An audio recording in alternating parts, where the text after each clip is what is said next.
Good evening students, welcome to Newton educators. आज हम शुरू करेंगे केमिस्ट्री के पहले टॉपिक से जिसका नाम है solid states. It's a very basic topic और जिससे हर एक बंदे ने जो एमएससीटी के लिए प्रिपेयर कर रहा है वो इसी टॉपिक से शुरू करे। This is my personal advice because ये टॉपिक ऐसा टॉपिक है जो बेसिकली इसमें से जो कंसर्न है वो है न्यूमेरिकल्स। इसमें से जो इम्पोर्टेंट क्वेश्चंस है वो है numericals based on density, FCC, BCC और लैटिस पॉइंट, वो सब पे। और सेकंड है एमॉर्फस, पॉलीमॉर्फस या टाइप्स ऑफ क्रिस्टल सॉलिड पे। ये ही दो क्वेश्चन ज़्यादातर करके कंसिस्टेंटली एमएससीटी रिपीट करता है और मतलब और उसमें से भी थ्योरी में से भी वो एक्सेप्शंस पे ज़्यादा फोकस रखता है।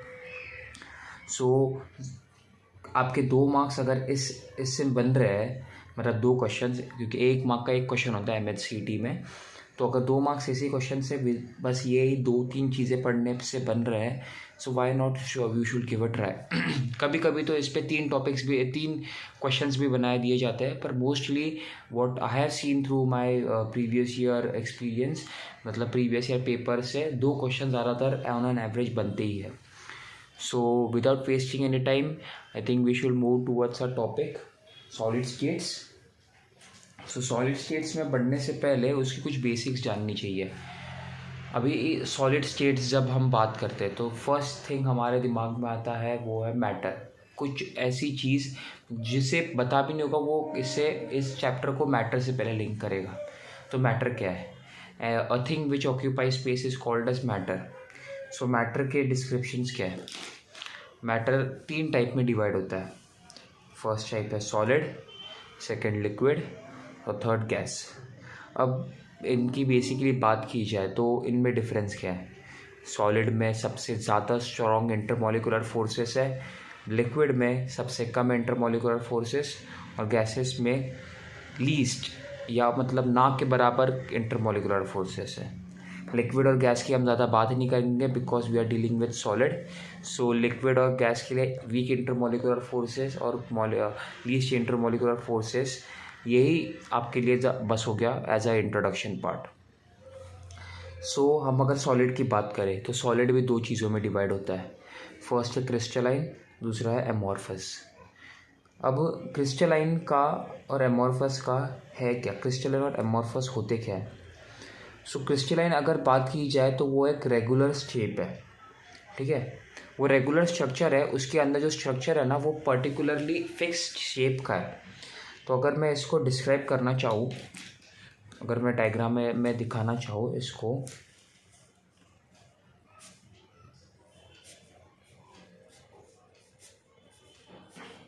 ये देखिए, ये हो गया क्रिस्टल, या फिर सॉरी मैं स्टार थोड़ा अच्छा नहीं बना पा रहा हूँ,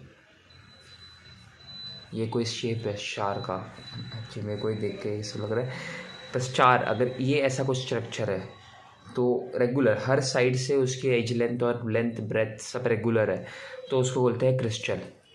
पर वही मैं अगर ऐसा बनाऊँ कुछ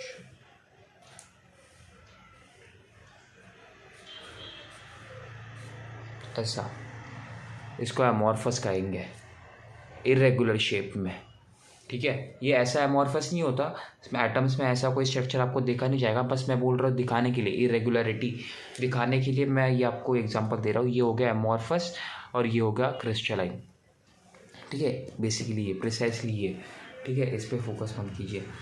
तो अभी इनकी प्रॉपर्टीज़ क्या है, प्रॉपर्टीज़ पे बढ़ते हैं हम लोग। तो रेगुलर शेप मैंने जो बता दिया, जो इसका डेफिनेशन है क्रिस्टलाइन का। और फिर शार्प मेल्टिंग पॉइंट, आइसोट्रॉपिक है एक्सेप्ट उसका क्यूबिक स्ट्रक्चर। आइसोट्रॉपिक मतलब इसके जो स्ट्रक्चर्स है उनकी प्रॉपर्टीज सेम है, मतलब हर क्रिस्टलाइन सॉलिड की शार्प मेल्टिंग पॉइंट होगी ही होगी, किधर भी जाए। अगर मैं इंडिया से एक क्रिस्टल स्ट्रक्चर उठाता हूँ और जर्मनी से दूसरा क्रिस्टल स्ट्रक्चर उठाता हूँ और उसकी मेल्टिंग पॉइंट गिनता हूँ, तो पक्का ही दोनों की मेल्टिंग पॉइंट सेम होगी, मतलब शार्प ही होगी, ज़्यादा कोई फ़र्क नहीं होगा, ठीक है। पर उसमें भी एक्सेप्शन है, तो क्यूबिक स्ट्रक्चर। देखिए आप एग्जाम्पल्स जब पढ़ते हो उसमें सबसे ज़्यादा एक्सेप्शंस पे फोकस कीजिए, क्योंकि सीईटी को पता है कि बच्चे ज़्यादातर एग्जाम्पल्स पढ़ लेते हैं पर एक्सेप्शंस को एज ए एक्सेप्शन ही दिमाग में रख लेते हैं कि मतलब ज़्यादा फोकस नहीं करते, इसलिए वो एक्सेप्शंस पे ज़्यादा ध्यान देते हैं। तो आप क्यूबिक स्ट्रक्चर पे भी, अगर एक क्यूबिक स्ट्रक्चर क्रिस्टलाइन सॉलिड का एक्सेप्शन है उसे याद कीजिए, ठीक है। तो एग्जाम्पल्स क्या हुए क्रिस्टलाइन स्ट्रक्चर के? Ice, NaCl, gold, copper, diamond. Diamond crystalline क्यों हुआ? क्रिस्टलाइन है इसलिए तो हार्डेस्ट है, उसके रेगुलर शेप है, रेगुलर इंटरवल्स में सेम शेप है, जो एक दूसरे के साथ टाइटली बॉन्डेड है, ठीक है, इसलिए गोल्ड मैलिएबल है, ठीक है। आइस का स्ट्रक्चर तो आप सब लोग ने देखा है, क्यूबिक, ठीक है। क्यूबिक स्ट्रक्चर में आइस भी बोल सकता है, आइस आइसोट्रॉपिक है कि नहीं, ऐसा भी बोल सकता है। अभी मैं इसमें बोलना चाहता हूँ क्यों आइसोट्रॉपिक नहीं है। अगर आप आइस में ये डालें, सॉल्ट डालें, तो उसकी प्रॉपर्टीज चेंज हो जाती है, इसलिए, ठीक है। फिर अभी एमॉर्फस की बात करें। एमॉर्फस में इरेगुलर शेप है, no sharp melting point, isotropic है, और उसके एग्जांपल्स देखिए तो प्लास्टिक, रबर और ग्लास, ठीक है, ये है उसके एग्जांपल्स। अभी पढ़ते हैं हम टाइप ऑफ क्रिस्टलाइन सॉलिड्स पे। टाइप ऑफ क्रिस्टलाइन सॉलिड्स की अगर हम बात करें तो उसमें फर्स्ट टाइप, और जो बहुत इंपॉर्टेंट टाइप है MSCT के पर्सपेक्टिव से, वो है आइसोमॉर्फिज्म। आइसोमॉर्फिज्म अगर मैं पहले पढ़ लेता हूँ आपके लिए डेफिनेशन। टू और more substance having same crystal structure are said to be isomorphous. In this structure chemical compositions have same atomic structure, ठीक है। अभी ये स्ट्रक्चर, ये आइसोमॉर्फस है क्या, ठीक है। अभी इसमें क्रिस्टलाइन स्ट्रक्चर जो है पर्टिकुलर दो सॉलिड्स का या दो सब्सटेंसेस का, वो सेम है, और ठीक है, और उनकी एटॉमिक रेशियो भी सेम है। एटॉमिक रेशियो के लिए मैंने इधर एग्जांपल देख रखा है, NaF और MgO। इसमें एटॉमिक रेशियो क्या होगी? 1:1, 1:1, ठीक है। CO3 के केस में क्या आएगी?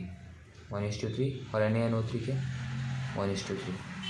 तो इसको कहते हैं हम आइसोमॉर्फस, ठीक है।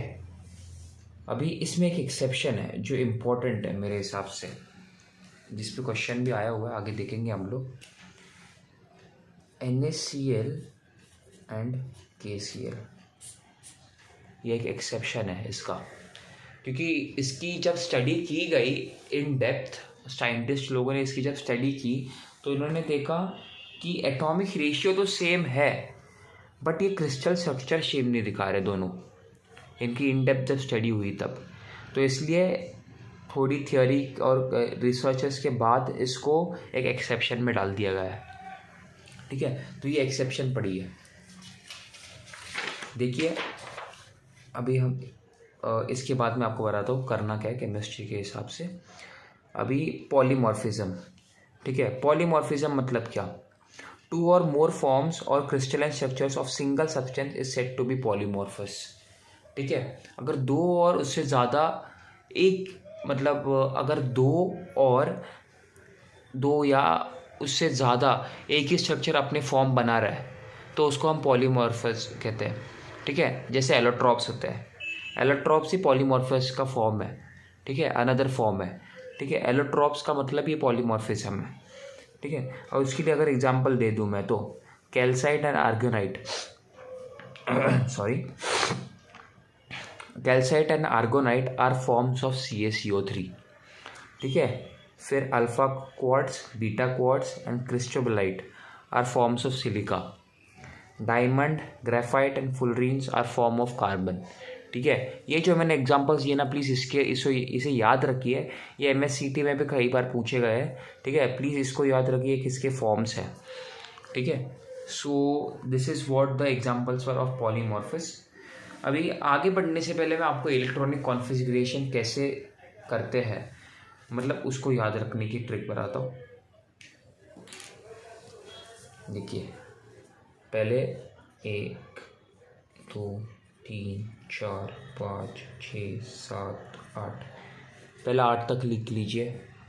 फिर S P D F, S P D F लिख लिया। फिर 2 स्पेस छोड़ दीजिए, छोड़ दी। फिर 1 घटाइए, तो इधर से 2 से शुरू कर दीजिए। 2 3 4 5 6 7। फिर लिखिए S P D F S P. ठीक है। अभी फिर 2 घटाइए और फिर एक और इस नंबर से घटाइए, 3 से शुरू कर दीजिए। 3 4 5 6 एस पी डी एफ। इसको घटाइए, फिर शुरू कर दीजिए 4 से। 4 और फिर क्या हो गया 5। फिर लिखिए एस पी। अब इलेक्ट्रॉनिक कॉन्फ़िगरेशन किसी भी चीज़ का पूछेगा ना, तो चालू कर दीजिए इधर से 1 2 फिर 3 2 4 5 3 5 4, फिर ऐसा ऐसा ऐसा करके। ठीक है, ये होगी आपकी इलेक्ट्रॉनिक कॉन्फ़िगरेशन याद करने की ट्रिक। ठीक है, प्लीज़ ये मैंने एडिशनल बता दिया है। ठीक है, तो ये याद कर लीजिए। ओके, अभी आगे बढ़ते हैं हम। अभी इम्पोर्टेंट इसमें क्या है, सबसे इम्पोर्टेंट मैंने बताया था ना, एक तो वही types of crystal and solid, और नेक्स्ट जो आपको फोकस करना चाहिए वो है ये जो सामने आपके टॉपिक दिख रहा है, lattice point, unit cell and crystal lattice. ये होती क्या है ये चीज़ें? ठीक है, अगर मैं एक शक्कर ले लूँ, एक शक्कर का इतना दाना होता है, तो शक्कर के इतने दाने को हम कहेंगे क्या? हम कहेंगे उसको क्रिस्टल लैटिस। अब आप बोलोगे क्यों? क्योंकि वो शक्कर के अंदर, वो शक्कर बनाने के लिए बहुत सारे स्ट्रक्चर्स एक साथ जुड़े हैं, तब जाके एक स्ट्रक्चर बना है। ठीक है, अभी अब देखिए, ये कुछ अगर आप देखोगे तो ये, मैं इसको अगर और थोड़ा सर्कुलर करूँ मेरे हाथ को, तो ये थोड़ा सा बॉल जैसा दिखता है। ठीक है, तो इसको जोड़ने के लिए बहुत से स्ट्रक्चर, मतलब बहुत से फिंगर साथ मिले। ठीक है, तो इसलिए ये क्या हो गया, सबसे बड़ा क्या हो गया, स्ट्रक्चर हो गया, तो इसको बोलेंगे हम क्रिस्टल लैटिस। फिर अब ये जोड़ने वाले पॉइंट्स जो है, ये जोड़ने वाला, ऐसे ही स्ट्रक्चर के जोड़ने वाले पॉइंट, उसके अंदर एक पर्टिकुलर स्मॉल स्मॉल स्ट्रक्चर्स है, उसको हम क्या कहेंगे, यूनिट सेल। और उसके अंदर वो स्मॉल स्मॉल स्ट्रक्चर्स को बनाने वाले जो पॉइंट्स है, उसको हम क्या करेंगे, लैटिस पॉइंट। ठीक है, अभी ये जो है ना, ये जो स्ट्रक्चर, इसको कहते हैं हम यूनिट सेल। ठीक है, ये क्रिस्टल स्ट्रक्चर, ये क्रिस्टल लैटिस नहीं है, ये यूनिट सेल है। और ऐसे ही और स्ट्रक्चर, ऐसे जो क्यूब और जुड़ेंगे ना, 1 फिर 2 फिर 3 फिर 4 फिर 5 6, फिर एक बड़ा सा स्ट्रक्चर बनाएंगे उसको हम कहेंगे क्रिस्टल लैटिस। ठीक है, सॉरी, अभी ये हो गया यूनिट सेल। इसके अंदर जो ये पॉइंट्स है ब्लैक वाले, ये पॉइंट्स, इसको हम कहेंगे लैटिस पॉइंट। ठीक है, ये हो गई basic information of lattice point, unit cell और क्रिस्टल लैटिस। वापस एक बार अगर आपके लिए रिवाइज करवाना चाहूँ तो crystal lattice are the biggest structure formed from joining of more than a number of unit cells. Unit cell is a particular structure, smallest structure in the crystal lattice, or lattice point is the points joining or responsible for formation of unit cell. ठीक है, ये हो गई basic information. अब बढ़ते हैं types of unit cell पे। अब टाइप्स ऑफ यूनिट सेल क्या है, फर्स्ट है प्रिमिटिव और दूसरा है नॉन प्रिमिटिव।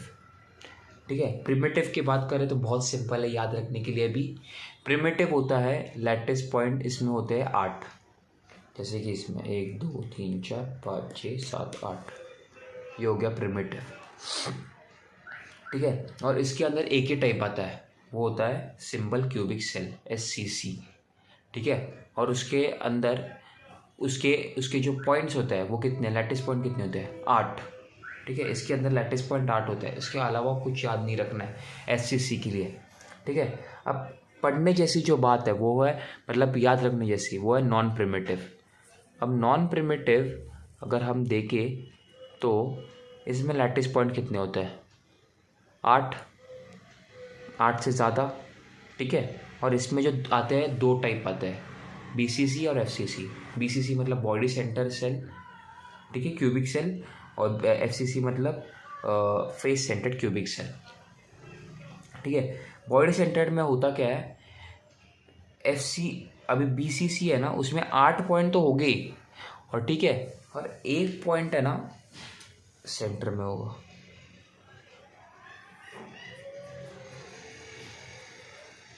सेंटर में। ये सेंटर कंसीडर किया 3D के सेंटर में, ठीक है, 1 एट द सेंटर, ठीक है।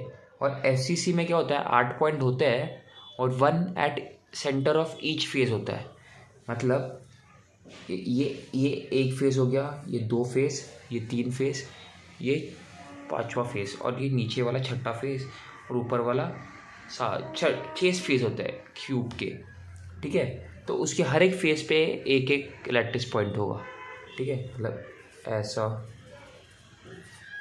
ऐसा, देखो मैं इसी 2 पे दिखा सकता हूँ, इस पे नहीं दिखा सकता क्योंकि फिर वो आपके लिए कन्फ्यूजन हो जाएगी, ठीक है। और इसके इस पे ऐसा, ठीक है, ये उसके सेंटर पे हो गए, सेंटर पे। तो हो गई ये बात FCC की। अब आगे बढ़ते हैं, उसके कुछ फॉर्मूले इस पे।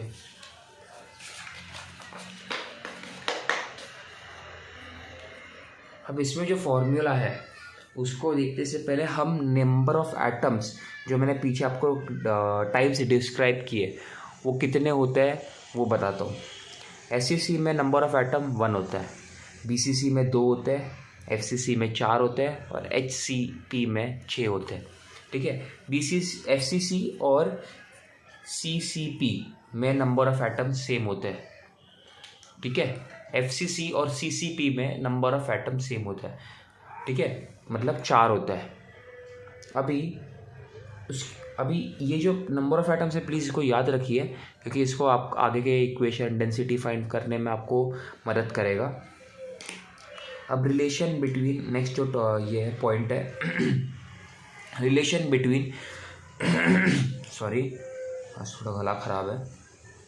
Relation between radius of atom R and edge of unit cell, ठीक है। मतलब एज ऑफ यूनिट सेल्स को हम लोग A से रिप्रेजेंट करते हैं, रेडियस को R से रिप्रेजेंट करते हैं।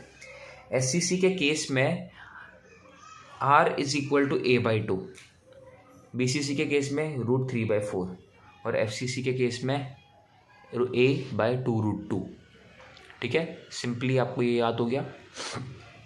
अभी पैकिंग एफिशिएंसी, पैकिंग एफिशिएंसी क्या होती है, ठीक है। अभी पैकिंग एफिशिएंसी को अगर मैं डिस्क्राइब करना चाहूँ, ये जो पैक्ड मैंने बना दिया, ये कितने टाइम तक बना रहेगा और इसकी एफिशिएंसी कितनी है, उसको बोलते हैं हम packing efficiency.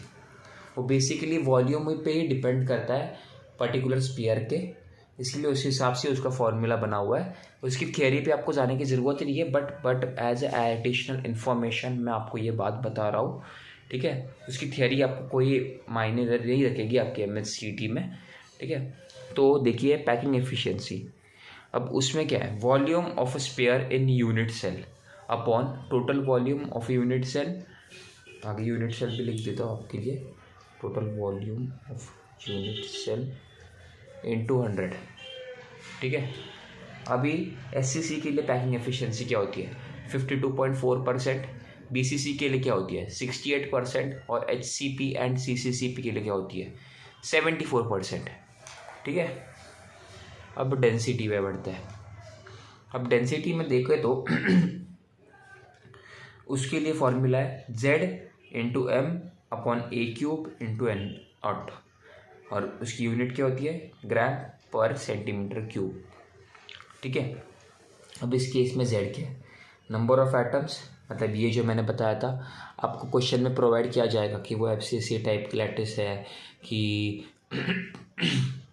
FCC unit cell है कि BCC यूनिट सेल है कि SCC यूनिट सेल है, ठीक है। एक है एज लेंथ, अभी एज लेंथ अगर मैं बताऊँ,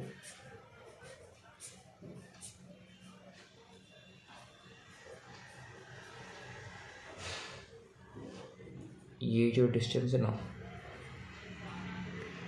इसको एज लेंथ कहेंगे। ये एज लेंथ होती है, ठीक है। ये एज लेंथ हो गई। एन नॉट मतलब एवोगाड्रोस नंबर, जो सबको बताया अब तक एज ए 12th स्टूडेंट, जिसकी वैल्यू तो 6.022 इंटू 10⁻23, और एम है एटॉमिक मास, ठीक है। अब थियोरी पॉइंट ऑफ व्यू से आपके लिए और एमएससीटी के पॉइंट ऑफ व्यू से इतना ही कॉन्सेप्ट आपको पढ़ने जैसा है। इससे ज़्यादा मेरे हिसाब से तो और कुछ नहीं है। और इसी से मेरे, अगर आप आगे देखोगे प्रीवियस ईयर्स में, तो इसी पे ही क्वेश्चंस बने हुए हैं। अभी ये देखने के बाद मैं आपको सजेस्ट करूँगा कि आप एक और बार आपकी टेक्स्ट बुक रिवाइज कर लीजिए। मतलब ये वीडियो देखिए, फिर आपकी टेक्स्ट बुक पढ़ लीजिए, ऊपर से पढ़िए, क्योंकि आप जब पढ़ लोगे ना तो आपको ये वीडियो और वो text book plus text book reading आपके लिए बेनिफिशियल हो जाएगा। फिर वो टॉपिक आपके दिमाग में फॉर एवर बैठ जाएगा, एटलीस्ट आपके एमएससीटी तक। तो मेरे हिसाब से जुलाई में आपकी एमएससीटी है, I don't know the exact date, तो तभी तक तो ये टॉपिक आपका बन जाएगा। और इसको as a week by week revise करते रहिए, ठीक है। अभी हम बढ़ते हैं अपने प्रीवियस ईयर क्वेश्चंस पे, most favourite thing of every student, ठीक है।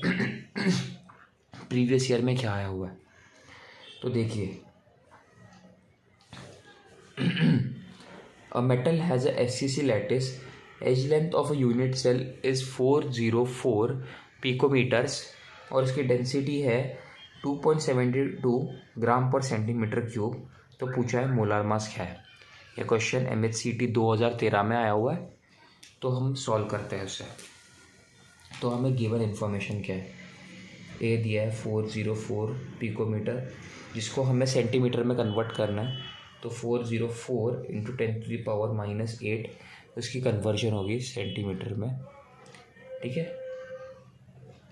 डेंसिटी दी हुई है 2.72 ग्राम पर सेंटीमीटर क्यूब। ये एक नंबर ऑफ एटम्स कितने ये भी दिया हुआ है। FCC है मतलब 2, जो मैंने आपको बताया था। FCC मतलब 4,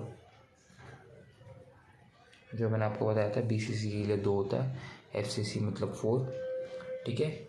और ये दिए हुए एक और हमें जो इन्फॉर्मेशन चाहिए, जो हमें हम सबको पता है 6.022 इंटू 10⁻23, ठीक है।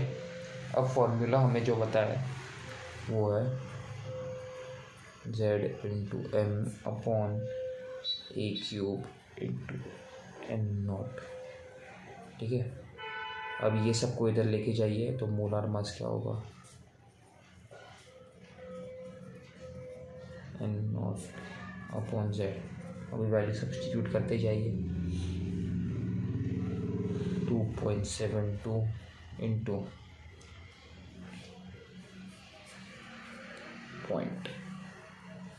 A³ मतलब ये 4.04, अच्छा 404 ले लीजिए, चलो 4.04 मत लीजिए, 10⁻⁻8 का क्यूब इंटू आपका N0, थोड़ी सी स्पेस नहीं मिल रही हमें, 6.022 10⁻23 अपॉन आपका Z मोलार मास, ओके। आपका Z नंबर ऑफ एटम्स किधर गया, ये 4, खत्म। इसको मैं अगर कर दूँ 2.7 को, तो ये कितना होता है 0.68। अभी इसको आगे सॉल्व करोगे तो आपको आंसर आ जाएगा, ठीक है। ये होगी आपकी फर्स्ट टाइप। ये फर्स्ट टाइप होती है जो आपको पूछी जाती है। ये एक क्वेश्चन मेरे हिसाब से तो आपको मिलेगा ही मिलेगा आपके MHCT में सॉलिड स्टेट्स से। और फिर नेक्स्ट क्वेश्चन जो है वो ये है, which among the following pairs of compound is not isomorphous, NaNO3 and CaCO3, NaF and MgO, K2SO4 and K2SeSO4, और D NaCl and KCl। So NaCl and KCl is the right answer, क्योंकि मैंने आपको पीछे बताया था कि वो है एक्सेप्शन आइसोमॉर्फिज्म का, जिधर एटॉमिक रेशियो सेम है बट उनकी क्रिस्टल स्ट्रक्चर सेम नहीं है unfortunately, so they became an exceptional. और ये उठा के क्वेश्चन आपको देख लिया एक्सेप्शन पे, MACT 2019 में पूछा गया है। सो NaCl and KCl is the exception, that's the reason it will be a right answer to be ticked. And I think I have, by this end of lecture, I have completed whole topic of solid state and important मैंने cover कर लिया आपके लिए। सो आप इस अभी मेरे वापस मैं आपको बताना चाहता हूँ, ये टॉपिक देखने के बाद आप आपकी एक बार टेक्स्ट बुक रिवाइज कर लीजिए, जिसके वजह से आपको इजी पड़ जाएगा कि आप ये टॉपिक मतलब आगे देखने की थोड़ी सी, आप एक बार देख लोगे ना, ये नोट्स आप निकाल लोगे, वो देख लोगे, फिर आपको याद हो जाएगा वो चीज़। ठीक है, आप फिर इसके बाद प्लीज़ एक बार टेक्स्ट बुक देख लीजिए और फिर 5 क्वेश्चंस प्रीवियस ईयर के प्रैक्टिस कर लीजिए। ओके, और please do this for chemistry, because chemistry का जिधर तक कंसर्न है, मैं आपको बता दूँ, पूरे क्वेश्चंस आपके टेक्स्ट बुक से ही आते हैं, वेदर इट बी इनऑर्गेनिक और organic, all question come from textbook. So please focus on this, and I hope you have understood my lecture. So thank you for watching the video till end. I hope we'll come up with the next topic. Thank you.